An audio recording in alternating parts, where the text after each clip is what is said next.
Welcome to the Period Story Podcast, the podcast where we get behind some of the myths and misconceptions about periods. We chat with women about their period story, their first period, their journey ever since, and we open up a conversation to help break taboos and stigmas around menstruation. I'm your host, Lanice Brothers. I'm a yoga teacher and registered nutritionist specializing in women's health, hormones, and the menstrual cycle. I'm also the author of You Can Have a Better Period, the book Publishers Weekly calls an empowering debut, an informative, refreshing take on women's health. It's available from Amazon, Bookshop, and anywhere else you purchase books. Welcome to today's guest. On today's show, I'm so pleased to be speaking to Erin Holt. Erin is a board-certified integrative and functional nutritionist with a feisty attitude and over a decade of clinical experience. She blends evidence-based practices, functional lab testing, energy medicine, boundary setting, and humor for a unique and customized approach to women's health. She dives deep with women to get to the root cause of their health issues and finally gets answers to their mystery symptoms. A quick note on today's show. We recorded this early last year, so please check Erin's website for her most up-to-date programs and courses. Hi, everyone. I'm so excited for you to meet Erin Holt on today's episode.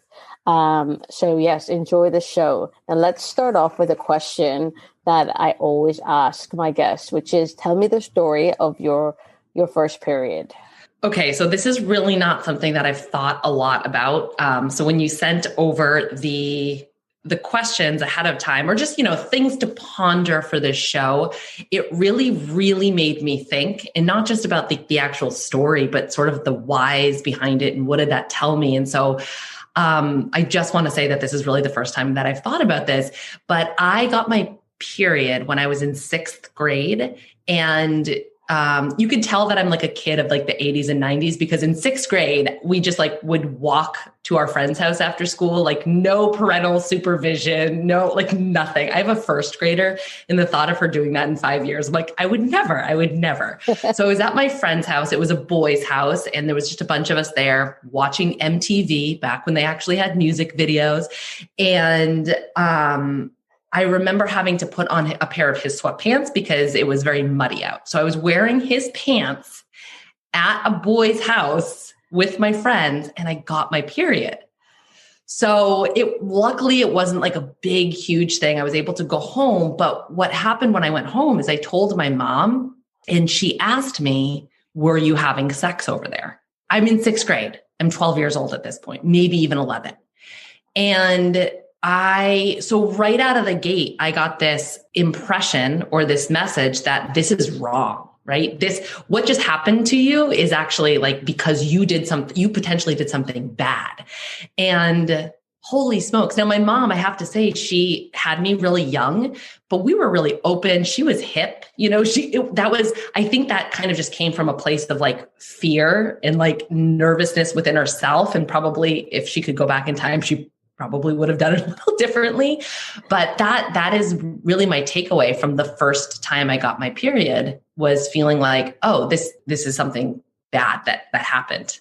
So when you got your period at your friend's house, what did you do? Like, you actually, like, in the moment, you were wearing his sweatpants. So like, for the Brits listening, like, they're like just sweat bottoms, tracky bottoms.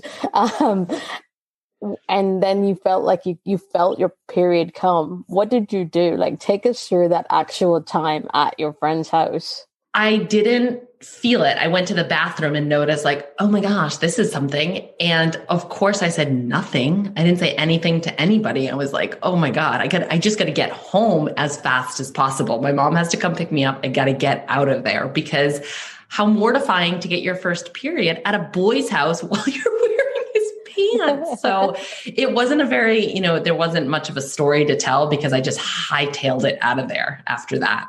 And did you know what it was? I did know what it was. And I'm trying to think of how I knew, because I had not really had a conversation about this is going to happen and here's what we do. I mean, my mom got her period, and like I said, she was really open. So I was unaware of what menstruation was, what it looked like, all of that. But as far as, so I knew what it was, but I didn't know, like, where do you go from here? And so then you got home, your mom asked you that question, which you said that she probably regrets. And then what did you do? Like, did she give you pads? Did she give you tampons? No, we got pads. I remember that. But I spent the summer times with my grandparents, and I remember the very first time I had to use a tampon because my mom hadn't taught me how to use a tampon. She got me pads and that was sort of it. And the summer, like I said, we were with my grandparents. I was meeting my friends at a water slide and I got my period. So I'm like, oh, I have to figure this out. I have to figure this out like really fast. How do I use a tampon? Because I can't go in a bathing suit on a water slide with a pad. And so I totally remember the exact bathroom I was in. I remember it was so uncomfortable. I had no idea what I was doing, but I just went for it and figured out how to use a tampon for my bathing suit. But there was no guidance. There was nobody walking me through the steps. And in fact, I was the first one in the group to get in my group of girlfriends to get my period. And so when another one of my friends got it and wanted to start using tampons, I was the one that had to teach her.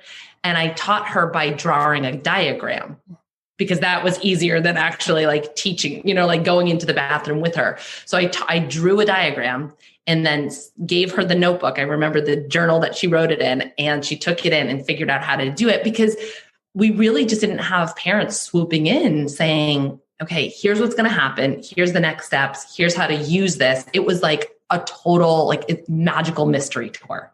And so you became the kind of educator in your group of friends. So then after you figured out how to use a tampon at that, the moment at the water slide, how did you then further kind of learn about what was happening to your body? Well, I'm 37 in 2 days and I'm just now learning about it. So if that gives you any insight. I didn't. I mean, of course we had one course in like middle school, talking about the birds and the bees type of vibe. But outside of that, there really wasn't any education around why this is happening, like the actual physiological reason it's happening, what to expect, what the different phases of your cycle might mean, what's normal, what's not normal. I'm pretty fortunate in that I've dealt with a lot of health issues, but none of them really, I've never had really hard periods. Let's just say that. And so I just kind of went through the motions really. So then you kind of figured it out on your own, and then you never had any hard periods. So no period pain, heavy period, or any other issues with your menstrual cycle. I did battle eating disorders for over a decade. And so there was a time when I was in my early teens and I had lost a really significant amount of weight. I was overtraining, under eating, significantly restricting my food source.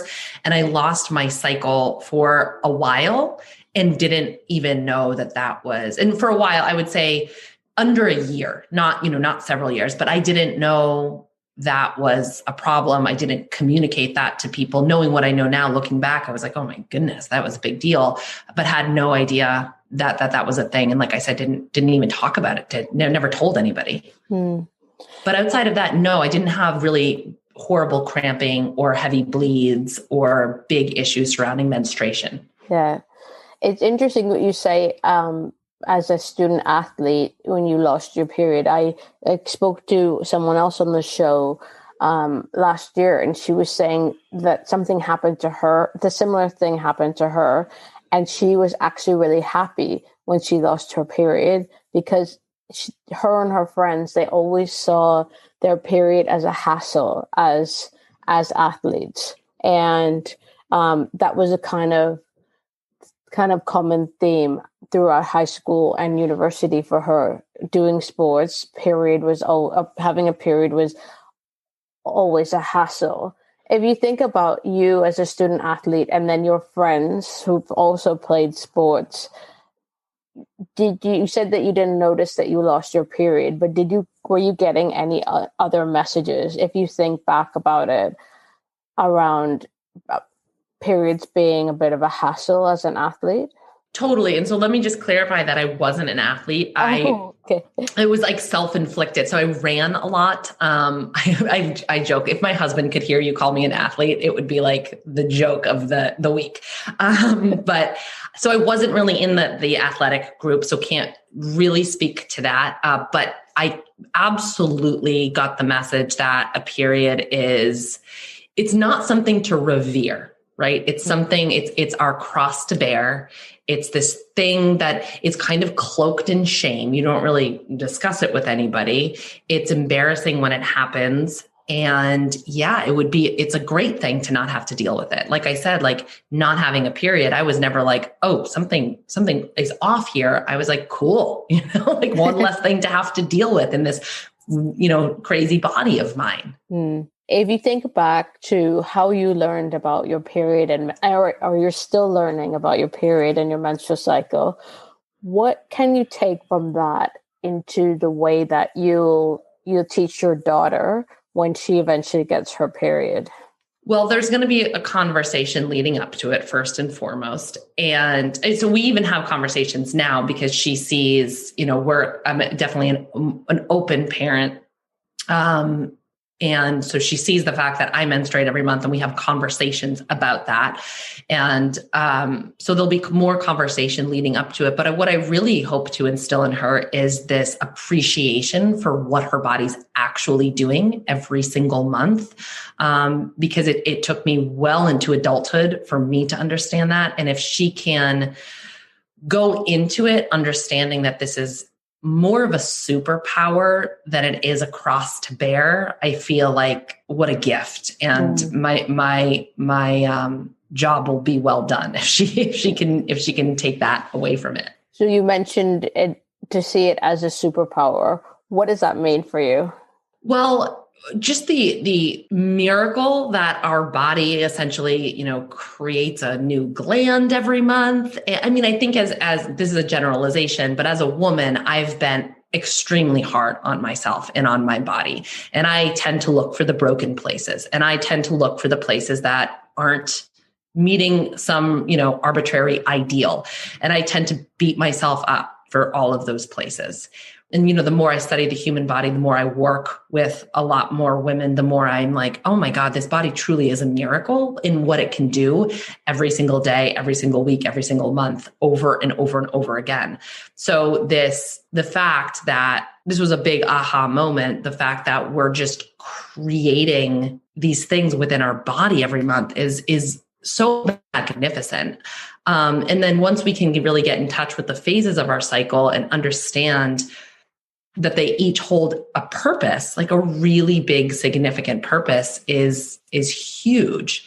I think that for me, understanding the luteal cycle and what's happening there was a really big eye opener for me, because I tend to be, my husband calls it my outrageous temper.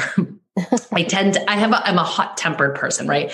And I beat myself up for that a lot. Like, why am I like this? What's wrong with me? Why is this happening? And understanding that there's, we become so much more discerning in the week or the weeks leading up to our menstruation, that we're able to look around and assess, hey, what in my life isn't working? What's not really like feeding my soul anymore? Being able to understand that and harness that, that's not a problem. I'm not a bitch. I'm not broken. I'm not awful. It's just that I'm more in tune to different aspects of my life. And to me, that's a real gift. And if we can just teach women that versus telling them why they're so awful all the time, I think that just creates such a different environment. And have these learnings that you've gained about how you behave differently or think differently in different parts of your cycle, have you taken those into the way that you work and the way that you run your business? I won't say that I've gotten to the point where I create my schedule around different parts of my cycle. However, I give myself a lot more grace around how I interact with people. I understand that, in the follicular phase, I really enjoy interacting with people. And I have a lot more patience for folks. Whereas in the other half of my cycle, not so much. I tend to be a lot more introverted, and communicating with people feels like a lot for me energetically. And so I think this really applies, especially to social media and my interactions on social media Instagram is the one where I spend my most time. So whether it's DMs or interacting with people that way, I give myself a lot of grace because I would get really frustrated that I felt like people needed me all of the time and were asking so much of me. And now I just understand that like there are times in the month where I'm excited about that. And then there are times in the month where I am not. And so that I would say is how I've harnessed that the most in my work currently. I really love that, because you saying that, I've never thought about it, but that actually is connected a lot with me. There will be times where I see, like you, I get a ton of DMs, and there are times where I'm just like, why are you DMing me? And then even though I say DM me, and then other times I'll just be tip-tapping away. I love responding, and I never really thought about it like that. But I actually want to ask you that now that we're talking about social media, I love what you say about boundaries on social media. Can you share your stance on boundaries for listeners who may not be familiar with you or don't follow you on Instagram? Oh my goodness, of course. Boundaries is one of my most favorite things to talk about. And I view boundaries as a form of self-care. And self-care is a term that I don't really vibe with. I don't really align with that term, but it's a good catch-all term. People know what you mean when you say it. And I work with a lot of women in my work who are really struggling with some chronic stuff. It might be GI, it might be ongoing hormones, it might be just utter extreme burnout, autoimmunity. And what I've found over the years is that so much of it comes from our inability to set and hold boundaries, whether that's in our life with our family or in-laws or friends or our work. It's, I think, again, generalization, but a lot of us are brought up to believe that we have to be the peacekeepers, that we have to walk into a room and make sure everybody's comfortable. We're responsible for everybody else's comfort level above our own. And we've been taught this lie that if we start to take a step forward and say, hey, I matter though, right? My energy matters, my health matters, then we're selfish. Right. And so, the more I talk about boundaries publicly, the more I get gaslit into thinking that like, oh, well, you're just selfish, or you're greedy, or you're money hungry, or you don't care enough about people. And so this happens like this, our society teaches us that in doubles down on that message often and frequently. And so I get why people are nervous to step forward and create boundaries, but it is arguably one of the most important things that we can do. I joke that like boundaries is my favorite adaptogen, because all it's doing is saying, I need to take care of my energy, right? We are walking around burnt out, strung out, exhausted, like dragging limbs all over the place, just really, really, really tired. And nobody is going to like swoop in and give you an extra few hours of the day to take care of yourself. That will literally never happen. And if it did happen, I'm sure you'd be really good about filling up that space with doing things for other people anyway, right? So we have to kind of stake a claim on our own lives and say, evaluate our energy and be radically honest with energy leaks. Like, where's my energy going? And does that feel good to me? And if it doesn't, that's where we have to create a boundary. That's where we have to say, I'm unwilling to do this. And I think it's really challenging when it's something that we used to be available for, and to all of a sudden say, I am no longer available for this. We can use DMs as an example. Maybe now you're saying, DM me, I love it. I love to chat on DMs. And then perhaps your business might shift and restructure to the point where you can no longer DM people back and forth all day. And so you would have to create a boundary and say, I used to be available for this. I am no longer available for this because I took stock of my energy and I realized that it doesn't feel good any longer to do that, or I don't have the bandwidth for it. And so I think boundaries is a must. I think we're hearing a lot more about them, and I'm really glad for that because it's hard.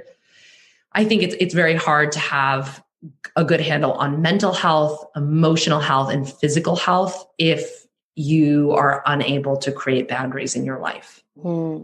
I am just nodding along with what you're saying because I'm a big believer in boundaries. I don't like it when people behave in an unboundaried way, and I always push back against that. I mean, and I think social media is, because you have access to so many people, or you feel like you have access to so many people because you can just send them a message. It makes people feel like, well, I have access to you all the time, so I can just send you what I want. And people don't necessarily think before they send you, their like whole page long health issue. And I love it that people feel open and able to share that. But I think there's a kind of energetic exchange that happens. And what I love about what you said is it relates quite nicely to like people who work in healing professions. There is a boundary issue that happens because you are giving so much of yourself when you're working with people. And there is a kind of, it's a challenge to be able to say no, because you're so used to giving and giving and giving. And that's certainly something that I've learned in my time as a practitioner, that I have to have boundaries. Like, I don't let people contact me on certain platforms anymore. I don't like it. And I need to have my own space to be able to know that I can be there as Lenice Brothers, a person, rather than Lenice Brothers, the practitioner. So yeah, that's kind of, I'm really connecting with what you're saying.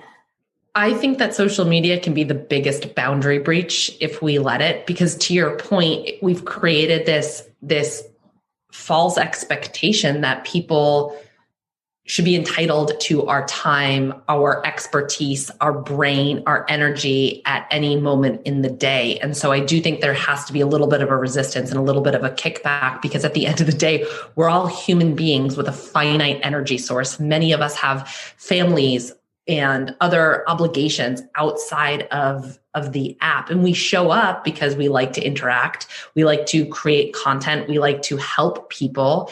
But I think what also some people fail to understand is that a lot of that, especially for practitioners, is that a lot of that is content marketing. So we're willing to show up and to give in the hopes that that message will resonate with somebody, and then they'll end up working with us, because there has to be a monetary exchange. I am the primary provider for my family. So if I don't get paid, the lights don't go on, right? I don't have internet to provide free content, right? We don't eat. So I have to get paid. And that is a boundary in and of itself, is that energy exchange of receiving compensation for the energy that I put out in the world.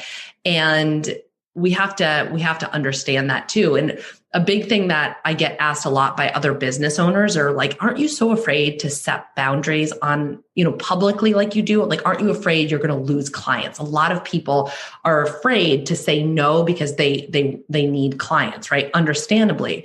But I look at it a completely different way, because if somebody's going to overstep my boundaries on a free platform, then they're surely going to do it when they're a paying client, surely. And so I almost use it as like a screening tool to assess who is a good fit for me, in term, like, who can work with me. If you can't respect me here, then you don't get past this checkpoint. You don't get access to my one-on-one work. And it has been really quite tremendous and helpful to hone, my clientele, because by the time somebody's paying to work with me, they're so respectful. They're so understanding of my boundaries. They're so respectful of them that I love the work that I do. And I'm not hitting that burnout that so many of us practitioners or business owners hit when we're just saying yes to everybody. Mm. So if someone's listening to this and they're thinking, yes, I just have a huge issue with boundaries, whether they're a practitioner or whether they're just a person in this world, what would one tip for them to start with? What would that one tip be? I think it's putting the responsibility on yourself to understand, because it's hard to know where we need to set boundaries if we don't know what's triggering us. So really, really pay attention to those trigger moments, and for me, when I get triggered, I get like really hot. Like I physically feel a sensation in my body where I'm like, I have to get up and like pace my house sometimes, just like walk around, because I get this like big visceral sensation. So I would like understand what your kind of trigger, clues are, and then really think about what's happening in this moment in time. And then is there a pattern here? Does this happen every single time XYZ happens? I think pulling it in, if you are somebody who menstruates and has a cycle, pulling it into that luteal phase, because again, we're going to be a lot more attenuated to like, oh, these are the things that are driving me nuts, and maybe kind of, utilize that. I always say, and I'm sure you say the same, like that period is not the best, or that phase of the cycle is not the best time to act on your decisions. Like if you have clarity, you don't necessarily have to take action, because at least for me, that action is usually a little too aggro. But you can pull it into your menstruation and like think about it, meditate on it, come from a clear-headed spot. But that I think is the very first step, is to pay attention to where you get bothered. And rather than say, oh, there's something wrong with me for getting bothered, like, why am I like this? Why do we react this way? Use it as information, because there's probably a boundary that needs to be set. Mm. And this actually segs nicely into this. You're talking about tuning in and understanding what you need a bit more. It segs nicely into what I wanted to talk about around your work and intuitive eating. And on your website, you talk about ditching diet dogma. Can you talk a little bit more about what that means? So ditching diet dogma. So I want to first say, because I'm transparency and integrity are like the two bedrocks of my business. And so there's a lot of intuitive eating terminology being thrown around.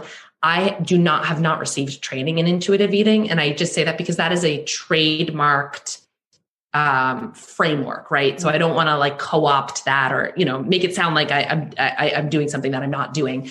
In my eating disorder recovery, intuitive eating came into play, and I did work with a registered dietitian who is trained in intuitive eating. So I've had exposure to it.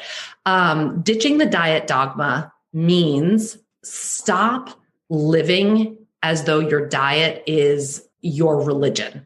Right? We can get, tribalism is so huge right now. We can see it play out in politics, especially here in the US pretty keenly. But it's also infiltrated so many other systems like our food, right? And so we have different camps. We've got the paleo, we've got the keto, we've got the intermittent fasters, we've got the vegan, the plant-based diet. There's so many different camps, and everybody's shouting from the rooftops why this is the one way. This is the end all be all. This is the thing to finally fix your broken pieces, to finally save you.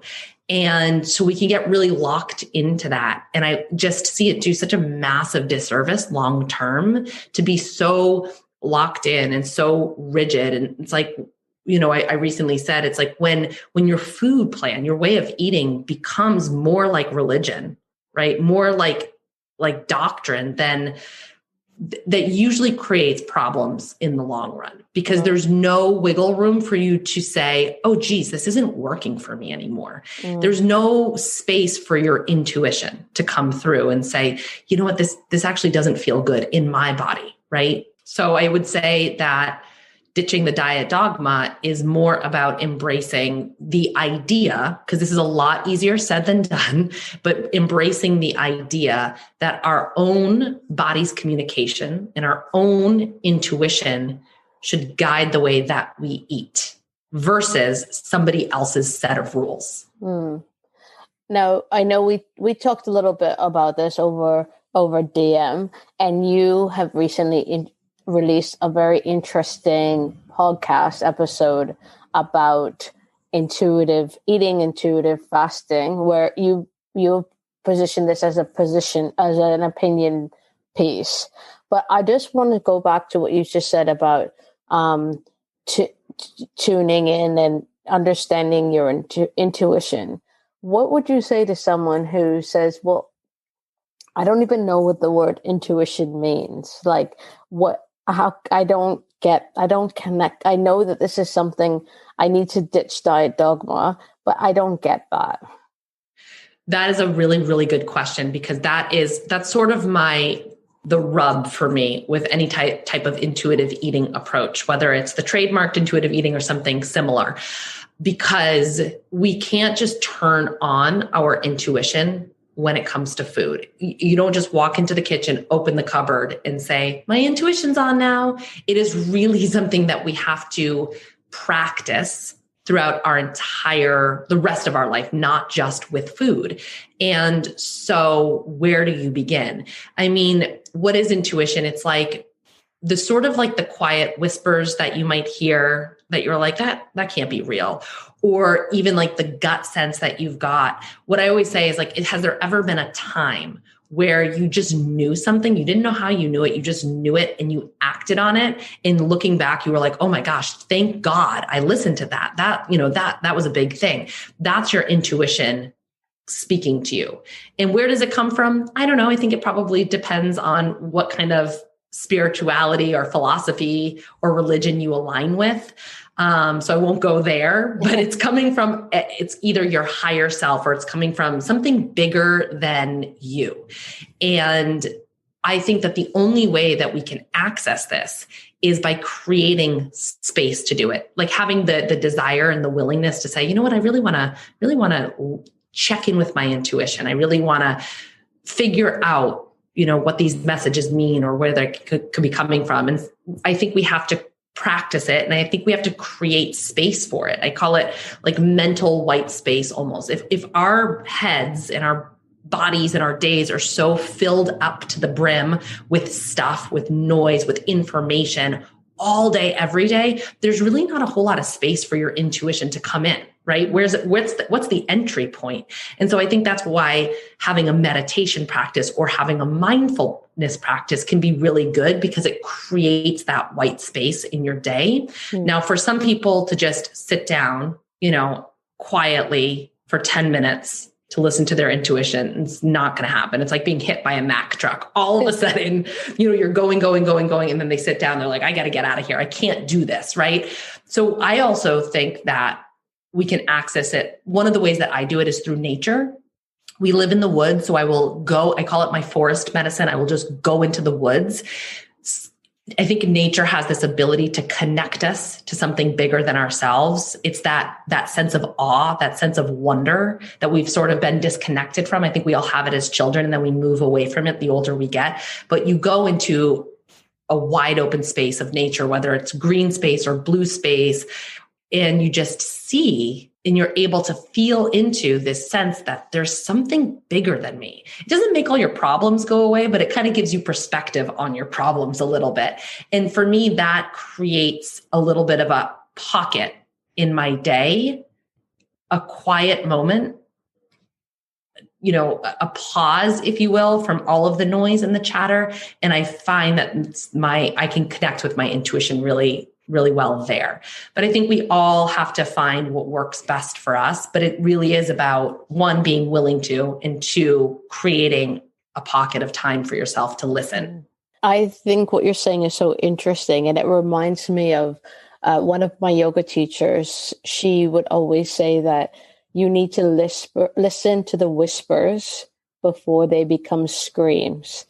And if you take that principle beyond the physical body, or when you're doing kind of asana or movement, to kind of what's happening internally and related to your hunger and what your body needs. It's really interesting, and it's almost like a muscle that you have to build.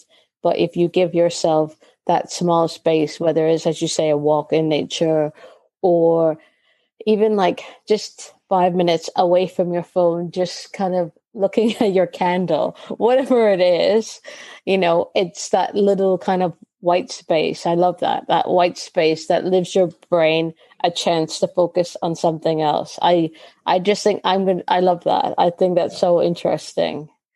That quote I love that quote so much. And I think that sometimes for some people, myself definitely, so I'll use myself as an example. If we're not listening to our intuition or we're not heeding the message, sometimes those messages can come through our physical body. And I use that quote in relation to physical health because I've really struggled with, I was diagnosed with an autoimmune illness 6 years ago. And so I've had some battles with my physical health. And I think looking back, that's exactly what was happening. I was not heeding my intuitive messages. I had kind of gone dark on myself a little bit, where I was like, I can't even listen right now. And so those whispers started to come through my body and I didn't pay attention. And then those whispers slowly became screams in the form of a really serious health condition. And so I think it is, and I want to just make sure that everybody listening is not hearing me say that if you are struggling with a health condition, you caused it. I'm not saying that. But I do think that our bodies try to communicate to us, and we're not really great at listening to those signs and those symptoms. And so there's multiple ways that our intuition can communicate with us. And for some of us, we're like more, I don't know, I get a lot of messages through my body. Some of us are like, that's how messages come in. Some people are more clairaudient, I think it's called. So you can like hear, it's like somebody speaking to you or something speaking to you. Some people are more clairvoyant, where they see different energy. I feel like I think it's called clairsentient, maybe. I feel people's stuff.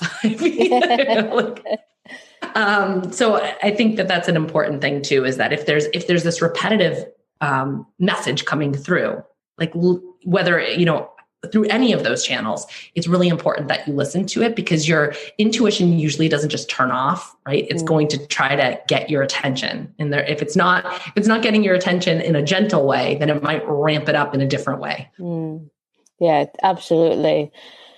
And in terms of the work that you do with your clients beyond, what you've said about ditching diet dogma. So you mentioned that you have an autoimmune condition yourself, and you do work with people who have autoimmune conditions.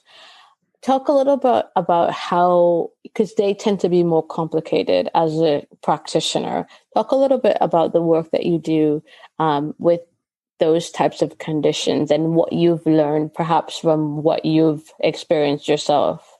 So I do a lot of functional medicine work. So it's a lot of lab testing to get the data to assess for what could be contributing to the overall imbalanced immune system. So I do that. From a food perspective, it's interesting because the functional medicine space loves a good elimination diet, right? It's restriction. It's a whole new form of restriction where it's not you're necessarily restricting calories in order to lose weight, but you're restricting food as a safety mechanism to keep yourself safe, so your disease does not, progress, which is equally as stressful. I will say that. So I've sort of found this weird little pocket of the internet where I'm deep in the functional medicine world, but I'm also kind of kicking back against the fact that they prescribe these very restrictive diets as a way to cure or treat an illness. Because what that tells me is that you've taken the humanity out of it. You're not looking at the human, you're looking at the diagnosis, and you're saying, here's the template, here's the protocol, here's what you do. And you forget that there's a human being sitting on the other end of that. And that human being might have their own restrictive past. That's certainly what happened to me. I had put myself into remission of 13 years of disordered eating. And I was like, I'm living the dream. I'm feeling good. I'm not dieting anymore. I love my body. And then I got smacked upside the head with this really scary diagnosis. And of course, in the blogosphere back then, it was all autoimmune paleo protocol, AIP, which is extremely restrictive. If you haven't heard of it, I know that you have, but listeners, you remove all gluten, all dairy, all grains. You remove eggs, you remove all nightshades, you remove all spices that have nightshades, you remove all nuts, you remove all seeds. It's intense. But if you have a doctor saying, hey, this disease could kill you, you're pretty highly motivated to do whatever it takes. And so a lot of these people are on these really restrictive diets, scared, saying, I have to do this, or something really bad could happen. So it creates this safety structure.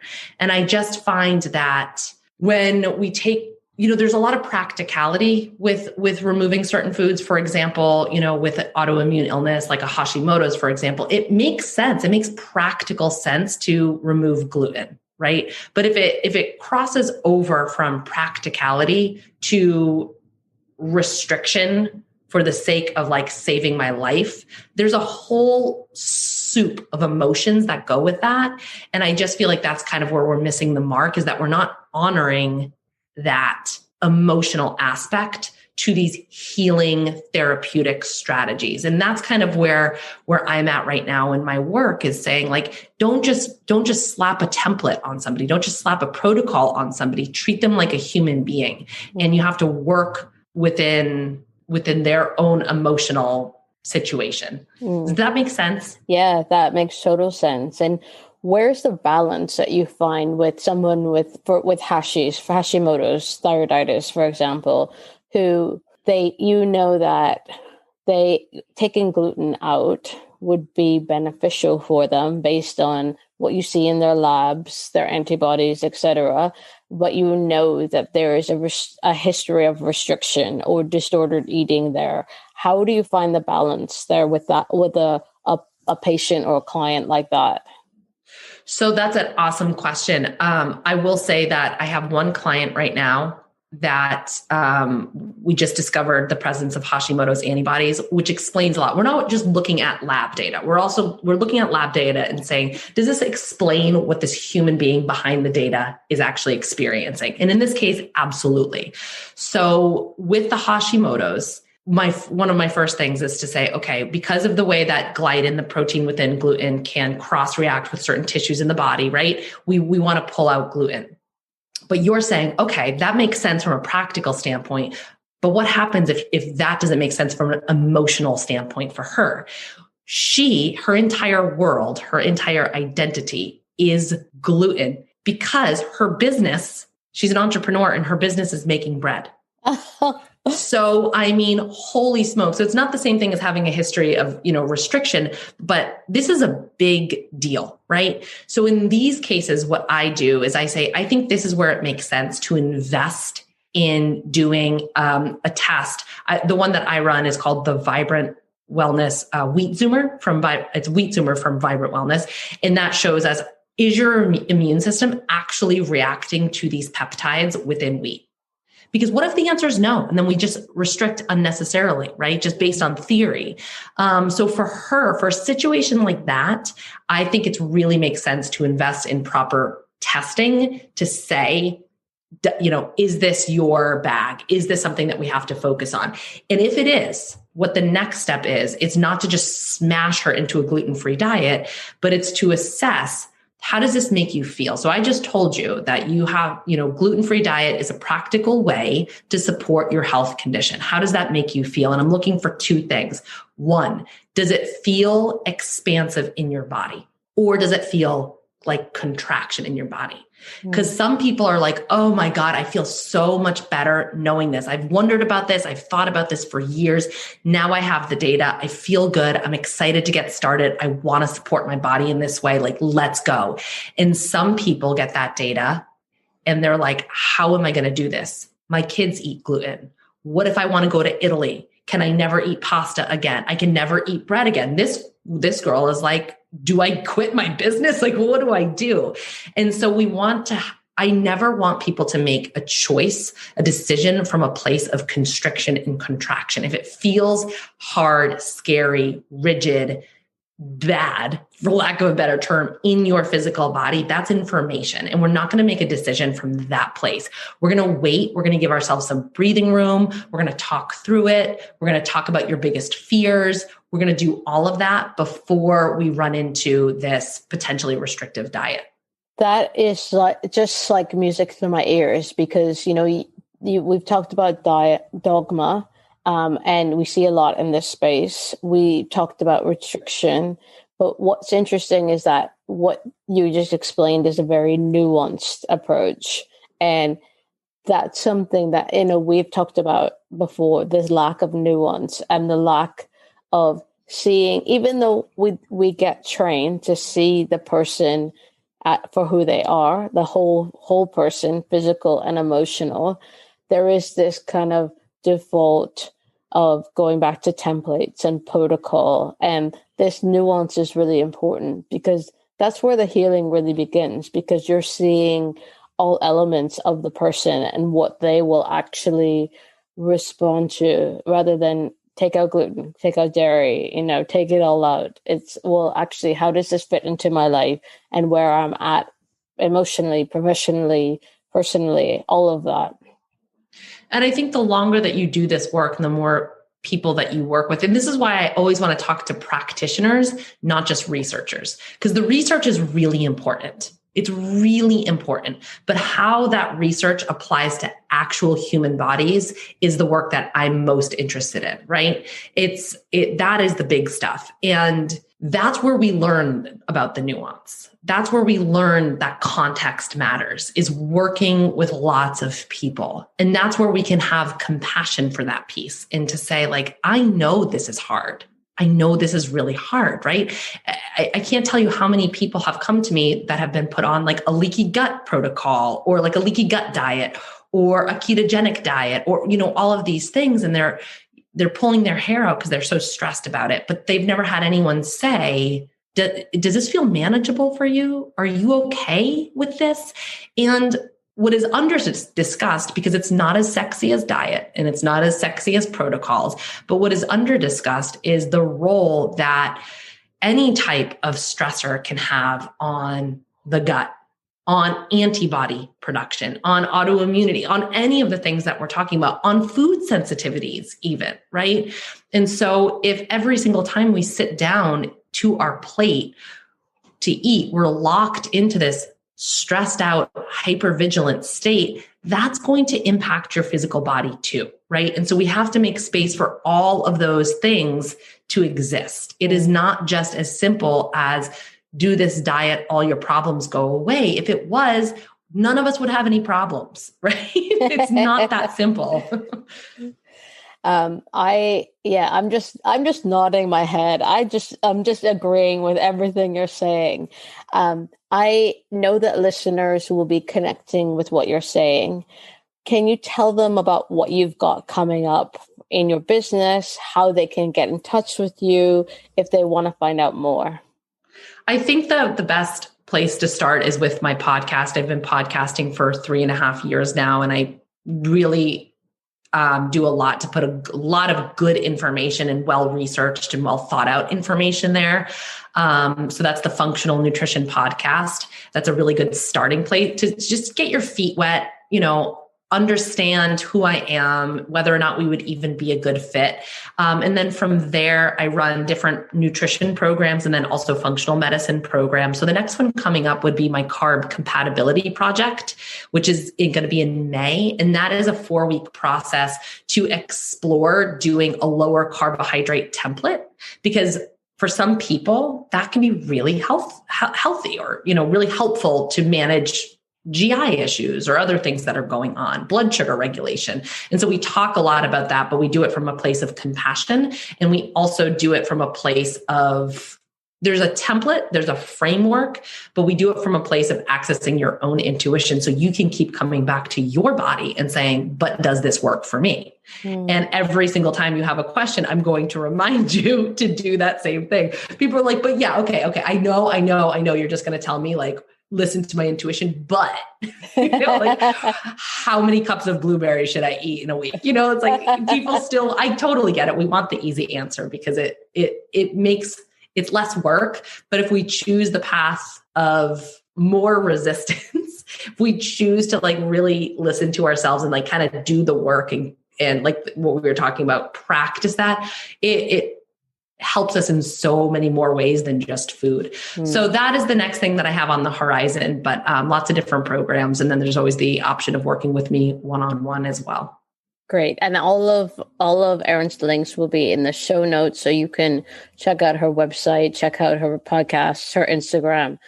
Now, if you could leave listeners with one thought based on all of the amazing things that you've shared on the show today, what would you want that to be?